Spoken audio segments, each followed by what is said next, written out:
हम ज्ञापन साहब कलेक्टर साहब को अब से पहले 2 बार दे चुके, एसडीएम साहब तहसीलदार साहब को तो कम से कम हम 6-7 बार दे चुके। और तहसीलदार साहब के पास जाते हैं तो वो तो हमारी तरफ डर पाते और भगता और है, उल्टा ये हमारे ऊपर मान आने का दावा करने की और बोलता है हमसे।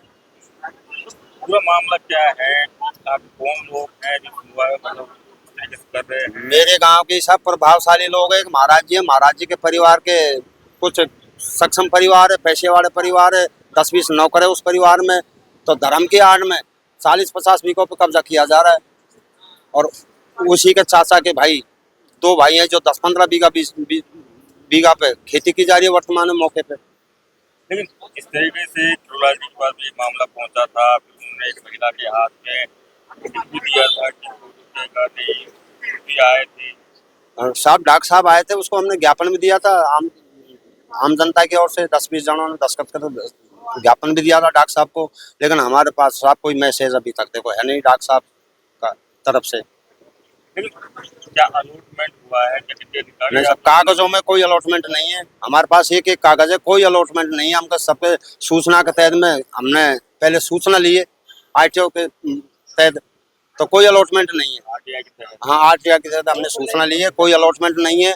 और वो भी हमको कोई दिक्कत नहीं। बीघा 2 बीघा गौशाला अगर वो बनाते हैं तो हमारा उसमें भी कोई विरोध नहीं है। लेकिन गौशाला के आड़ में जो 50 बीघा पे जो निर्माण किया जा रहा है वो तो साफ खेती भी हो रही है और पक्के निर्माण भी हो रहे हैं, वो तो अवैध ही है। तो कोई अधिकारी ने कोई टीम वीम गठित की इस मामले हाँ, को टीम गठित की थी, खाली करने की टीम गठित थी। जो फर्जी टीम की है वो केवल नोटिस में दिखाया, कागज में दिखाया, मौके पे कोई टीम नहीं पहुंची। हमारे गांव में कोई मौके से अतिक्रमण नहीं हटवाया।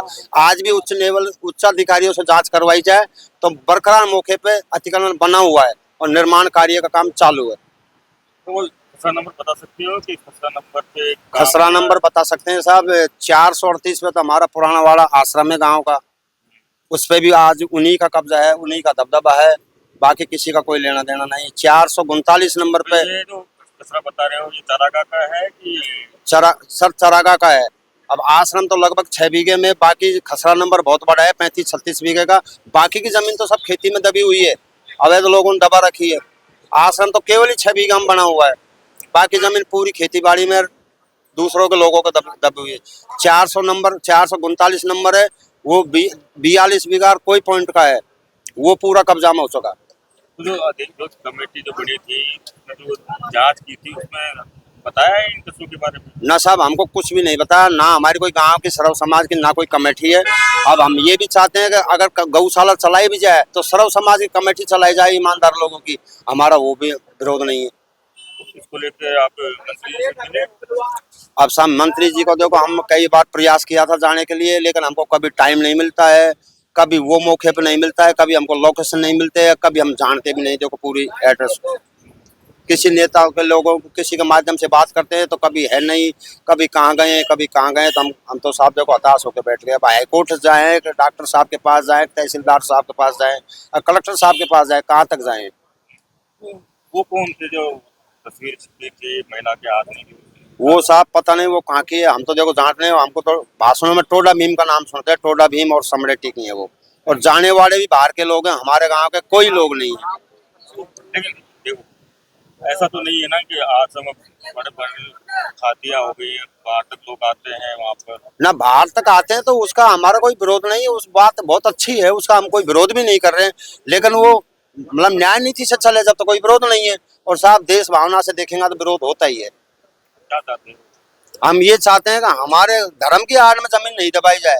आश्रम खूब चला, हमको कोई परेशानी नहीं है, लेकिन धर्म की आड़ में पूरी जमीन पर कब्जा किया जा रहा है। महाराज मेरे गांव का पर्सनल है, बाहर का तो है नहीं, मेरे गांव का है। उसके परिवार में 10-20-30 नौकर है, पैसे वाली पार्टी है, गरीबों को दबाया जा रहा है और दबंग लोग साहब कब्जा कर रहे हैं।